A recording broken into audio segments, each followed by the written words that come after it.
Thank you and welcome to the show this morning. The topic this morning is change in life experiences, and we're fortunate to have with us three individuals, excuse me, to talk about change in life experiences, West, Kason, and Howard. And of course, what we'll allow the three of you, Mr. West, to do during this first segment is to give us some information about your background, education, and some of your experiences.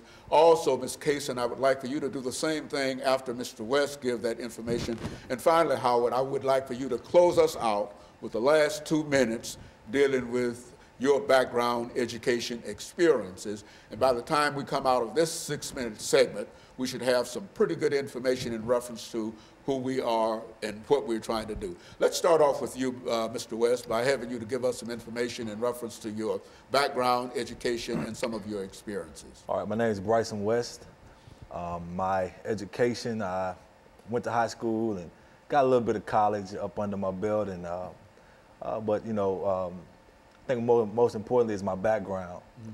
My background is I come from a godly home, a Christian home, and grew up raised by my grandmother, and you know, my father wasn't there in my life, you know, but I continue to persevere, you know, through life, and I feel like I'm a very successful man now, and my experiences have been it's been very challenging. You know, I went out in the streets and, you know, had that particular lifestyle going on, but God delivered me from that, and so now I'm just passionate about people and want to see people do better and want to see people change and love God, and that's what my heart is. And so you've had a change in your life, and so you think that you have some information that will allow other folks, if they understand what you're talking about, to change their lives. Is that what we're talking about today? Absolutely, mm-hmm. Absolutely. I feel like I've been through. I mean, change. I'm always changing, always changing for the better, and so. You know, if I can help somebody along the way, that's what it's all about. Ms. Kason, what about your experiences? My name is Brittany Kason, and I'm from Nashville, Tennessee, North Nashville.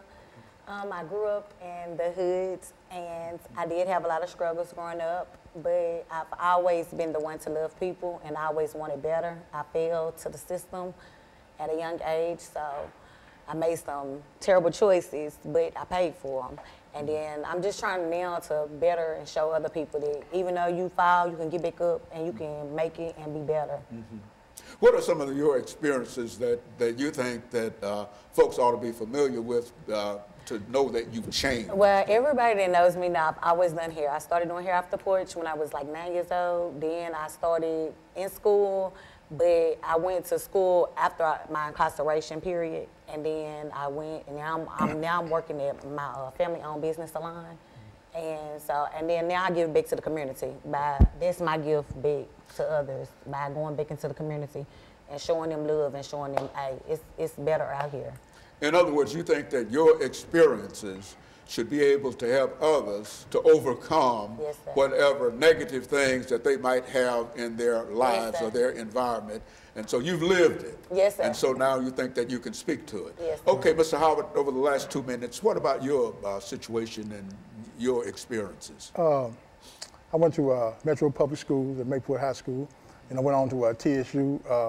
I was considered at the time one of the best and the brightest in this country, I mean, as far as my mind was. But once I got there, you know, my family was going through some personal struggles, some financial struggles, and I was like most young men at that age, you know, figured that I needed to do something. So I got caught up in the street life. And, you know, this street life, you know, we make bad decisions, bad choices, and they take you down a road that ends up being incarceration. And for some people, it's even worse, it can be death, you know. You know, once I came out, you know, I knew that I had to change my mindset, you know, to do something better and to reach out and be supportive of, you know, young people like going through those same struggles. So. And so you believe from the title that I think your organization, Personal Experiences and Change in Life Experiences, is that personal information that you can really change your own life and you represent what that is all about. Is that what we're saying, Mr. Howard? Yes, sir. Personal interest in changing character. the first thing that you got to do is you got to have a personal interest in yourself to want to do something different. And then from doing something different, you know, you got to have a change of mindset. You know, mindset is everything. And once you change your mindset, then your character will like start to change. But the most important thing is that the individual has to make up his or her mind yes, sir. that they want things to be different in Yes, their sir. lives. And so Yes, that's sir. what we'll do. And what we'll do, we'll take our first commercial break, and we'll be back with our audience following this very, very short commercial break.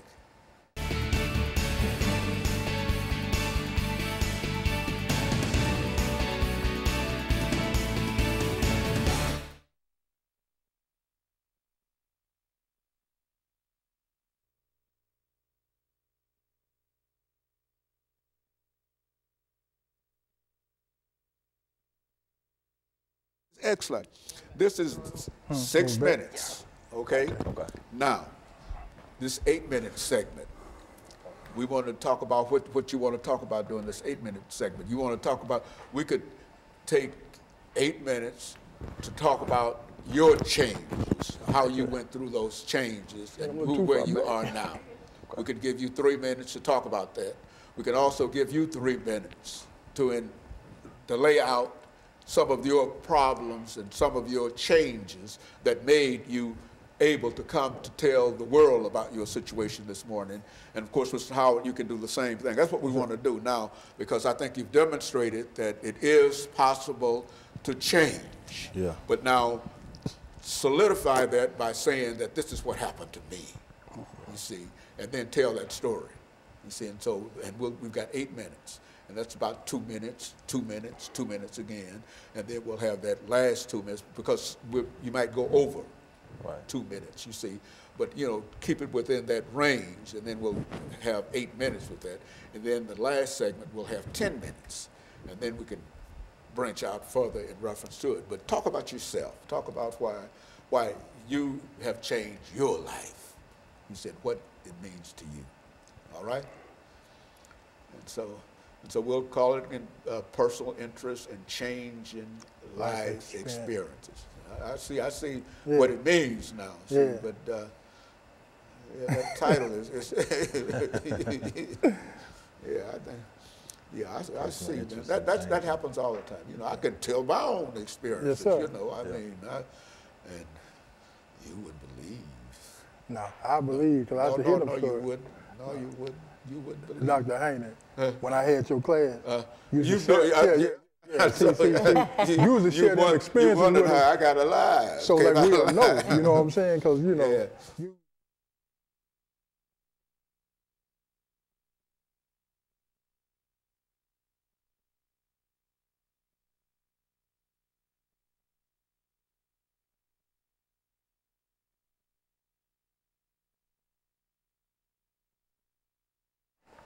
Thank you, and welcome back to the second segment of the show for today. We're talking to Mr. West, Ms. Carson, Ms. Kaysen, and Mr. Howard, and they're talking about some of their experiences and how these experiences led to a change in lifestyle and change in whatever they had been doing prior to that time. And so, Mr. West, let's start off with you and give you a couple of minutes to talk about how you think that your life has changed, and give us some examples, some graphic examples in terms of why you are no longer who people thought you were a long time ago. Okay, well, my story is different. My story, I was raised right. You know, I was raised to do the right thing, went to church, and but I was still lacking something. You know, something was still missing. I knew I had a purpose for my life, and so what happened was I kind of put myself. I was self-sabotaging myself. I was putting myself in the streets when I knew I wasn't raised to be in the streets. And in that, I became more in depth in the streets. And it winded up just, drugs and alcohol and, everything that comes with that lifestyle, and it just got deeper and deeper, deeper until finally one day I just said, God, I'm tired. And once I got tired, I developed a personal interest within myself to say, you know what, something's got to change. And it wasn't nothing that I just surrendered, and so as I began to surrender my life, it wasn't an overnight process, but things began to change. I began to notice that, God began to reveal himself to me even more, let me know that he's real. I mean, I knew him from church, but I didn't have a personal experience with him in my life. And as he began to reveal himself more and more and more, I began to be able to see myself more clearer. And so I began to change. I began to change and come out of certain situations that I was putting myself in. And you knew that you were changing because other people reacted to you differently because of those experiences and those changes. Would you say that? Absolutely, absolutely, absolutely. I knew that I had changed because it was certain environments that I would try to go back to and I just didn't fit. I just didn't want to be there, you know, and it was like, it pushed me out of that, you know what I mean? Because I believe once you begin to wake up to who you really are, you know, you don't fit in those environments no more. You know, you can try to go back and do that same stuff, but then some kind of a way you'll wind up getting, you know, put right, you know, you'll get reminded that, hey, look, that ain't where you're supposed to be. Mr. Kaysen, there's an old song called The Things I Used to Do, I Don't Do No More. Now tell us about your situation in reference to that.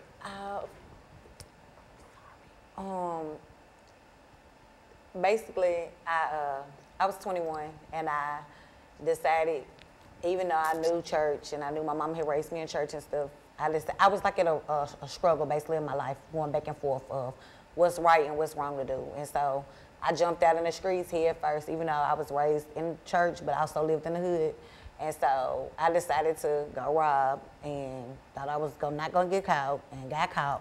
But my change really started in prison. A lot of people say change started once you step outside of prison, but my change started in prison because I had to take a step back and look at myself like, hey, is this the life you want for the rest of your life? You got nieces and nephews to look up to you, your mama, you don't want to disappoint the whole family. Like, life is so much bigger than that. So my change started in there and I had to separate myself and I had to get like my own understanding with God and my own relationship with him, not just off my mama prayers and her fast. And I had to develop that for myself. But then once I stepped out of there, it was a whole nother, whoa. It was like I thought I was taking a step back because I was always able to work and stuff. And once you do get a stigma on you and they label you, they try to keep that. And then like I started seeking help. And then that's how I got in touch with BHoward through the personal interest changing, character changing program. And he helped me from day one. I told him what I wanted. I came out with my plan and he helped me from day one. Like, he called, what you want to do? I want to go to school. I want to do hair. That's all I can do. I can't do nothing else. I know I can do hair. And he helped me. And I started school the next Monday. And ever since then, I took off. And like all my friends, I had friends go back. I had friends I stepped up and helped. I had friends I lost. And I was like, it's not no life for me. I don't want to go back. But you know that your life had changed. And so, Mr. Howard, yes, evidently you're responsible in a real sense in terms of laying the foundation for people to understand themselves better. Talk about that from that perspective. How do you fit into being able to tell other folks what to do? Well, I mean, you know, it's just through my own life experiences. I'm like, you know, most people, you know, I was raised in a two-parent home, which is kind of unusual now because you most got like single mother-led homes. But I was raised in a two-parent home. Father was always active in my life. Mother was an educator. So I knew the right things to do. I just simply lost my way. But when I lost my way, the first time, you know, I just went back to the same things I already knew. But the second time, I knew I had to do something different. I had children. I had a grandchild. And, you know, just through that, I needed to like do something different. So I focused on trying to, you know, change myself, work on my attitude, my mindset, work on my abilities so I can be working and employed. And, you know, just through that life experience, I found that like, and some things that are common to everybody, you know. And one of those things that's common to like, everybody is you have to have a relationship with God. That's first and foremost in everything for you to do anything. Secondly, you got to have a change of mindset because whatever you're doing, until you change what you used to do to try to do something different, you know, it'll never happen for you. And then secondly, you know, you need to learn how to listen to people. You know, listening is one of the greatest qualities in communication that people just don't understand. You know, they spend a lot of time trying to tell people what to do. They want to dictate to people. But if you take the time to listen to someone, you could probably learn how to help them best for them. I would imagine that during the last minute or so that we have in this segment, I would imagine that all three of you would be willing to tell young people that they have to change their lives, and all they have to do is to look at what you've done and how you've been able to overcome. And you would also say that religion played a significant role, because I think that that is one of the things that comes out in all of the stories about what God has done. Yes, sir. And so you would also be willing to go out and to tell folks that this is what God did for me. And if you become God-centered, you see, you don't have to become a preacher or whatever, but all you have to do is to become God-centered, then wonderful things can happen in your life, just as you are demonstrating here to our audience today, that you've had some changes in your life. And again, as we said, as we end this segment for today, that the things that you used to do, you don't do no more. You don't do no more. No, sir. And I think that if you can have young people to say that, then we can end a lot of killings, a lot of robberies, and a lot of things simply by that idea. And so what we're going to do, we're going to take our second commercial break, and we'll be back with our audience following this very, very short commercial break.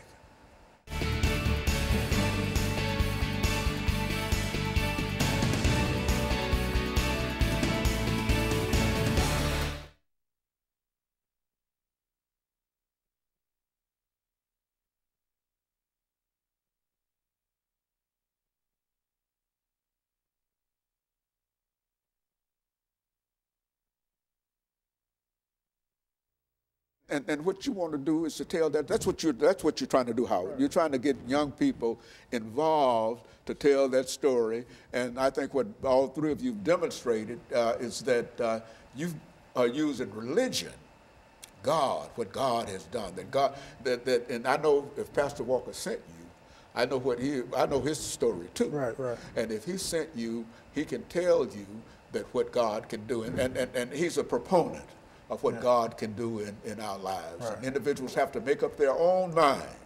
Once they make up their own mind, Howard, they don't have any problems. I know, hey, I had some real experiences. Nobody would ever think that Dr. Haney did that. Yes, I did. You see, but you know, I grew out of it. I moved away from it. And a large number of us don't have an opportunity. A large number of us, if you're 14, 15 years old, somebody will kill you before you get to be 17 when you might learn something. Or you might be able to move. You understand? That's right. You see, I can share some of that experience. And so we've got 8 minutes in the second segment, and give you an opportunity. We'll start with you, Mr. West. Give you an opportunity to talk about anything that you want to do. This is your free time to give some information to our young. Let's talk to our young people this morning. You talk about youth violence and killing, and let's zero in on your message to the youth this morning. Your message to the youth and your message to the youth. Okay, let's do it that way, and that'll give us an opportunity to end for today. Okay.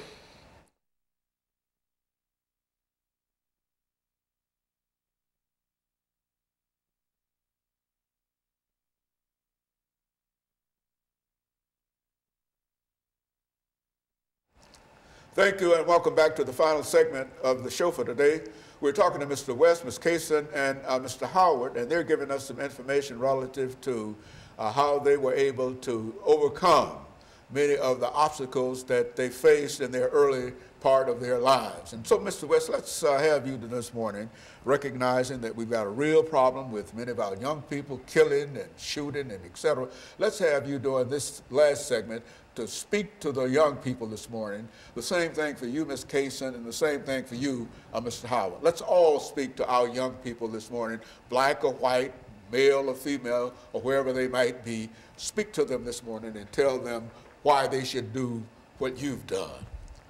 Like I said, you know, you got to surrender. You know what I mean? And I think a lot of times with our young people, you know, they're just so, everybody's trying to, you know, do something, you know, or they want their voice to be heard.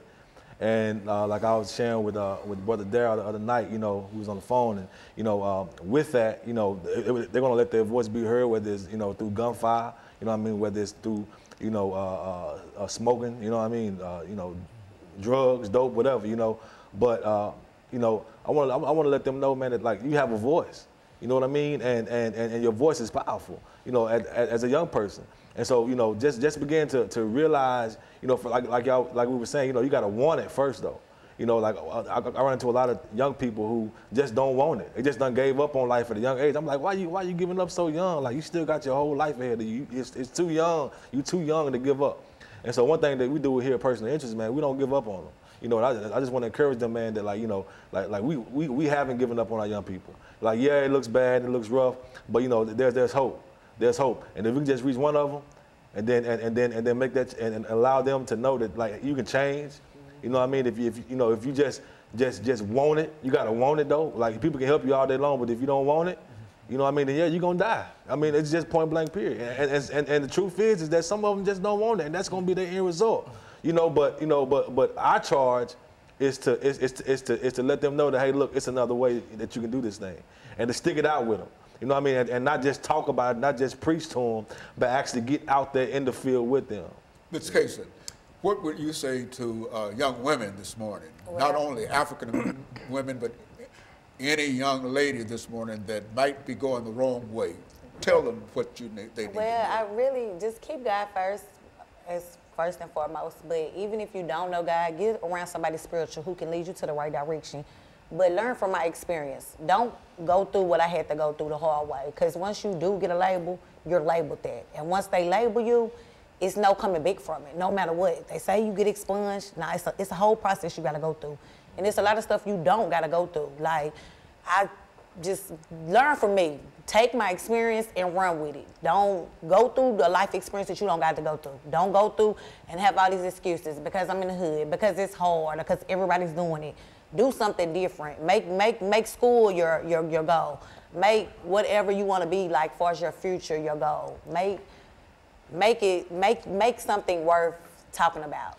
And you would also say that no matter what their experiences might be now, that other folks can relate to those experiences, and other folks have had the same experiences, but they've been able to what? Overcome. You overcome. So that's the most important thing, that they have to wake up every morning. Yes, and you have to know, because you're going to get some blows, but you got to keep on. You got to keep on. No matter how many times you get knocked down, keep on pushing. That makes you strong, understanding that whatever obstacles you face, these obstacles are there to make you stronger. Is that what you would say, Mr. Howard? Talk about yourself. Yes, I mean, I will agree with that, but I want to also say this here. A lot of times when you make your change, you still gonna have some like obstacles and some challenges, right? Yes. And for me, I deal with young men and young women all day, okay? But we know that when you change one young man, you also change their family dynamic. Yeah. And when you change their family dynamic, then you can change the whole community. Now, myself, even while I'm out here trying to change young people and try to change the community daily, I have dealt with some personal losses and some challenges. Like I lost a son to gun violence 2.5 years ago. I lost a granddaughter 8 days ago. She's a 16-year-old young lady there around in Begley who was murdered in Casey. So I'm dealing with these life experiences every day. But what I do know is, as long as we out there, as long as we listening, you know what I mean, there's hope for young people. There's hope for the community. So we just want to just be there for them, you know, and whatever we need to help them to become their better selves and reach that greatness that, like, you know, God has called them to be. We want to be that for them. Yes, and so what we're saying here, Mr. West, is that no matter what the situation might be, that all you have to, excuse me, all you have to do is make up your mind that you're not going to allow anything to keep you from having a goal. And that's one of the things that you have to establish. Whatever you wish to be, you can be. Absolutely. You see, but what you have to do, and I think all of us would agree, you have to make up your own mind as to how much you wish to be there. Do you wish to be a lawyer? How much do you wish to be a lawyer? And knowing that all lawyers at one time had to wish to be a lawyer. And the thing, and if you want to be somebody, a politician, whatever your life's calling might be, you can be that if you wish to be so. And so I guess, Mr. Howard, the main part of the organization itself is personal interest. You have to take a personal interest in yourself. And you got to invest in yourself. Vested interest in yourself, and that will change all of your life experiences, no matter what others around you might say. You have to continue that. Because then you can start to see the possibilities of who you can be. Things might not be well now. Yes, sir. But if you keep a vision and you have an idea that you can succeed, and you look around and you've put yourself in a crowd of individuals that have the same mindset. Yes, sir. The three of you are telling us that no matter what that situation might be, that you can succeed. Talk about that, Ms. Kaysen. Well, anything is possible. Like, and that's one thing that, because when you are in the system, they expect you to fail. They count on you failing. They got numbers on you, and you're a number to them. And so you have to have the mindset that, hey, anything is possible. Like, y'all saying this, but I'm going to take this. Y'all might tell me no 1,000 times. Somebody going to tell me yes. I'm not going to give up just because I get knocked down 1,000 times. That 1,001 time going to be that one time I get that yes. And it's nothing that's going to stop that. And then I'm not going to sabotage myself, and then I'm also not going to put myself in situations where I know it's going to take me back. Like some of my friends, I still love them, but I can't deal with them. Like I have to, hide by. See y'all, I'm praying for you. I'm going this way, y'all doing it. I'm doing this, y'all doing it. Like, it is like for real when they say you got to change everything, you have to change everything. Your people, your places, and you have to have a bigger mindset. Like, no matter what, I'm not going to give up. No matter what, that hope is always there. And when you know that hope is there, it's no turning back. And it's always going to be people. Daryl, you, Dr. Haney, Wiz, people that's going to come and help you and support you and, like, give you that push. Like, I can make it. I can keep going. It's hard, but keep on. Okay, Mr. Howard, close us out today for the last minute and a half we have here. Okay. Well, I would just encourage everyone, whatever you want to do in life, continue to work at it. Seek out people who can help you along your way. Education is always the key, and it's not always books. Sometimes it's job training. Sometimes it's job resource. Sometimes it's just life experiences and people who you have in your life can help you along your path so you can become who you want to be.